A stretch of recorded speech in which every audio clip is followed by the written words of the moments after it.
لیکن اس قدر یہ کہنا دو پہلو ہیں، افراط و تفریط اس کو کہا جاتا ہے۔ ایک یہ کہ جو روزہ نہ رکھے تو وہ یوں گناہ گار ہو جائے گا، یہ بھی غلط ہے، اور یہ ہے کہ جو روزہ رکھے تو وہ فرض ادا کر رہا ہے، یہ بھی غلط ہے۔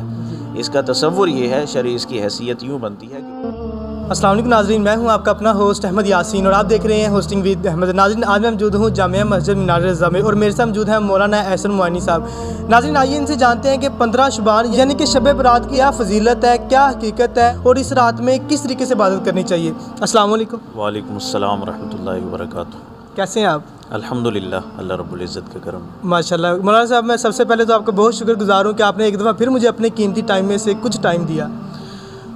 جس طرح میں نے پچھلی ریکارڈنگ میں بھی یہ بات کی تھی کہ بہت خوشی ہوتی ہے جس وقت آپ کوئی مذہبی اور اسلامی معلومات کے حوالے سے کوئی پروگرام تیار کرتے ہیں، تو یقیناً اس کی وجہ سے لوگوں کو معلومات بھی ملتی ہیں، معلومات میں اضافہ بھی ہوتا ہے، اور جو اس حوالے سے کچھ غلط فہمیاں یا شکوک و شبہات ہیں وہ دور ہوتے ہیں، کنسیپٹ کلیئر ہوتے ہیں، اور یقیناً اس کی وجہ سے اللہ رب العزت آپ کی عزتوں میں اضافہ فرمائے گا۔ جی انشاءاللہ، آمین۔ بہت شکریہ آپ کا۔ سب سے پہلے تو مولانا صاحب مجھے یہ بتائیں کہ شب برات آخر اس کی حقیقت کیا ہے اور اس کی فضیلت کیا ہے؟ شب برات یہ دو لفظ ہیں، ایک ہے شب اور دوسرا ہے برات۔ شب کہتے ہیں رات کو اور برات کہتے ہیں لا تعلقی کو بھی کہہ سکتے ہیں، بیزاری کو بھی کہہ سکتے ہیں، اور آزادی بھی کہتے ہیں۔ حدیث مبارکہ کو جب ہم سامنے رکھتے ہیں تو یہ بات ہمارے سامنے آتی ہے کہ اس رات اللہ رب العزت کی رحمتوں کا نزول اس قدر ہوتا ہے کہ ایک قبیلہ ہے عرب کا، قبیلہ بنو کلب، اس کی بکریوں کے بالوں کی تعداد کے برابر اللہ رب العزت گناہ گاروں کی مغفرت فرما کر جو دوزخ میں جانے کے حقدار ہو چکے ہوتے ہیں، اللہ ان کو جنت عطا فرماتا ہے۔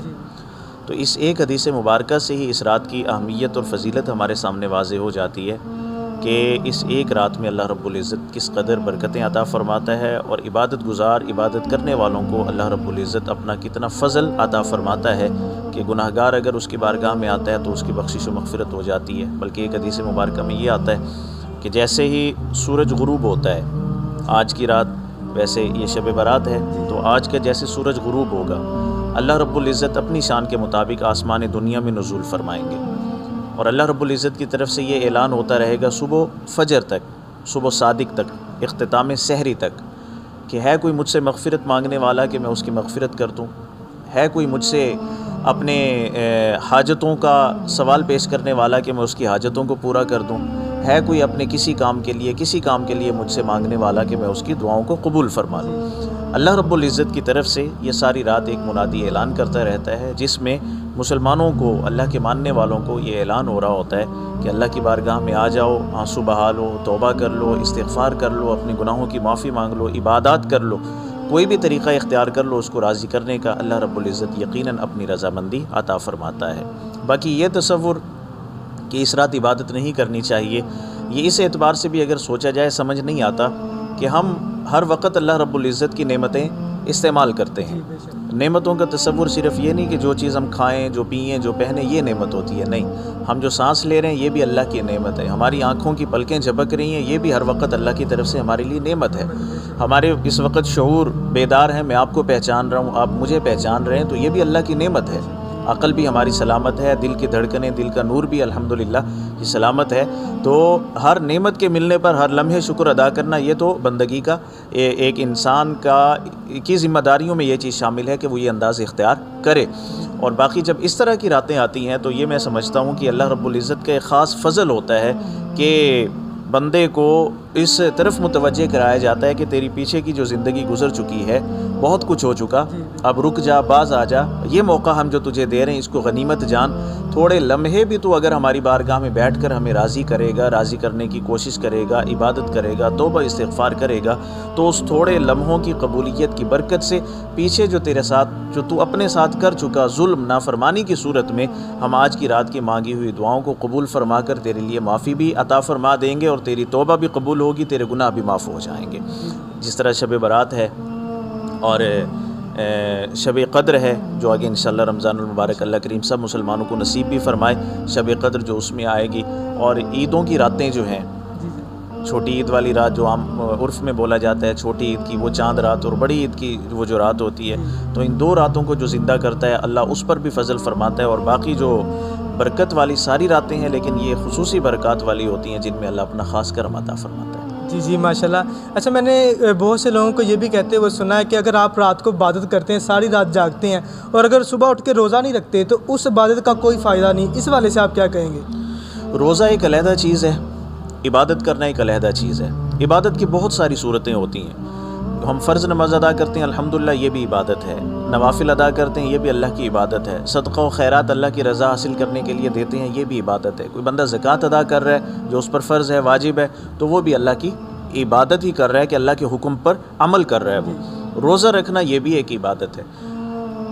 روزہ رکھنا اس میں ہم فرض بھی نہیں کہتے، واجب بھی نہیں کہتے کہ جو نہیں رکھے گا گناہ گار ہوگا۔ ہاں، جو رکھے گا اجر و ثواب اس کو ملے گا۔ احادیث میں اس کا ذکر ضرور ملتا ہے شب برات کے روزے کا، لیکن اس قدر یہ کہنا دو پہلو ہیں۔ افراط و تفرید اس کو کہا جاتا ہے۔ ایک یہ کہ جو روزہ نہ رکھے تو وہ یوں گناہ گار ہو جائے گا، یہ بھی غلط ہے۔ اور یہ ہے کہ جو روزہ رکھے تو وہ فرض ادا کر رہا ہے، یہ بھی غلط ہے۔ اس کا تصور یہ ہے، شرع اس کی حیثیت یوں بنتی ہے کہ روزہ رکھ لے تو اجر و ثواب اس کو نصیب ہوگا، جو روزہ نہیں رکھ رہا تو وہ گناہ گار بھی نہیں ہو رہا۔ رات کی عبادت کا تعلق صبح کے روزے سے یوں نہیں جوڑا جا سکتا کہ اگر روزہ نہیں تو عبادت بھی قبول نہیں، اور اگر عبادت نہیں تو روزہ بھی قبول نہیں۔ ایسا کچھ نہیں ہے۔ عبادت کی اپنی برکت ہے، روزے کی اپنی برکت ہے۔ چونکہ رات اور دن یہ والے آپس میں اس انداز سے جڑے ہیں کہ یہ رات شب برات ہوتی ہے اور وہ دن اسی کا بڑا دن اگلا دن کہلاتا ہے 15ویں شعبان کا۔ تو جب روزہ رکھ لیتا ہے تو یوں سمجھے رات والی عبادت کے اندر نور بڑھ جاتا ہے اور اس کا اجر بڑھ جاتا ہے۔ اللہ کی رحمت سے یہ امید رکھی جا سکتی ہے۔ اکثر لوگ کہتے ہیں کہ اس رات کو قبرستان جانا بھی لازمی ہوتا ہے، اس حوالے سے کیا کہیں گے؟ قبرستان کے حوالے سے آپ نے بات کی، اس میں اس رات حضور اکرم صلی اللہ علیہ وآلہ وسلم سے یہ بات ثابت ہے، اور نبی اکرم صلی اللہ علیہ وآلہ وسلم خود قبرستان تشریف لے گئے، اور وہاں اس حدیث مبارکہ سے امت کے لیے تعلیم یہی ملتی ہے کہ ہمیں قبرستان جانا چاہیے۔ قبرستان جانے کا مقصد کہ نبی اکرم صلی اللہ علیہ وسلم کی اس مبارک سنت پر عمل بھی ہو جائے، اور دوسری بات یہ ہے کہ جب قبرستان جاتے ہیں اپنے پیاروں کی قبروں پر، یہ ویسے ہی قبروں پر موت یاد آتی ہے۔ جب انسان کو موت یاد آتی ہے تو پھر وہ یہ بھی سوچتا ہے کہ جس طرح وہ اپنی قبر کے اندر موجود ہیں، آخرت کی زندگی گزار رہے ہیں، تو مجھے بھی ایک دن یہاں آنا ہے۔ تو وہاں آنے کے لیے میں نے تیاری کیا کی ہے؟ انسان اپنا تجزیہ کر لیتا ہے، محاسبہ کر لیتا ہے کہ اس قبرستان میں جو وہ موجود ہے مجھے بھی آنا ہے، تو لہٰذا مجھے اپنے لیے بھی خوب تیاری کرنی ہوگی تاکہ یہ والی زندگی بھی میرے لیے اچھی ہو جائے۔ اور ایک مسلمان کی زندگی ہمیشہ وہ دعا کے اندر بھی یہ چیز شامل رکھے، ربنا آتنا فی الدنیا حسنۃ وفی الآخرۃ حسنۃ وقنا عذاب النار۔ اللہ مجھے دنیا کی ساری بھلائیاں عطا فرما دے، آخرت کی ساری بھلائیاں عطا فرما دے، اور آخرت میں مجھے جہنم کے عذاب سے محفوظ بھی فرما لے۔ قبرستان جانا چاہیے، لیکن یہ میں پھر وہی کہوں گا، فرض یا واجب نہیں کہ جو نہیں جائے گا تو وہ گنہگار ہوگا، اور جو جا رہا ہے تو وہ کسی بدعت کا ارتکاب کر رہا ہے۔ ایسا کچھ نہیں ہے۔ جانا حضور اکرم صلی اللہ علیہ وسلم سے ثابت ہے، جائے گا، برکتیں بھی وہ حاصل کرے گا، یقیناً ان کے لیے دعا بھی کرے گا تو اس کو بھی اجر و ثواب ملے گا۔ اگر نہیں جاتا، اپنے گھر میں بیٹھ کر یا جہاں عبادت کر رہا ہے وہاں بیٹھ کر بھی دعا کر لے گا تو اس میں دعا تو پہنچ ہی جائے گی، بہرحال ثواب پہنچ جائے گا۔ اللہ پاک ان راتوں کا ادب، احترام اور ان کے تقدس کو پیش نظر رکھ کر جتنا طبیعت چاہے اتنا عبادت کرنے کی رب ہمیں توفیق نصیب فرمائے۔ اس کے علاوہ میں ایک سوال پوچھنا چاہوں گا کہ اس رات کتنے نوافل پڑھنے چاہیے، اور کوئی ایک ایسا وظیفہ میری آڈینس کو بتانا چاہیں جو اس رات وہ کثرت سے کریں؟ نوافل کا کوئی خاص طریقہ اس رات کے حوالے سے تو میں نہیں بتا سکتا، کیونکہ بزرگوں کے معمولات الگ الگ رہے ہیں سب، ٹھیک ہے۔ ہر کسی نے اپنے اپنے ذوق اور اپنی طبیعت کے مطابق نوافل ادا کرنے کا کوئی نہ کوئی طریقہ اختیار کیا جسے جس قدر لطف آیا۔ کل ہی ایک اسکالر کی اسپیچ میں سن رہا تھا، بہت بڑا نام ہے پاکستان میں ان کا، تو وہ یہ بات کر رہے تھے کہ ایک کتاب کے حوالے سے حضرت امام حسن مجتبیٰ رضی اللہ عنہ، نبی اکرم صلی اللہ علیہ وآلہ وسلم کے نواسے ہیں، حضرت سیدہ فاطمہ الزہرا مولا علی شیر خدا رضی اللہ عنہ کے صاحبزادے ہیں۔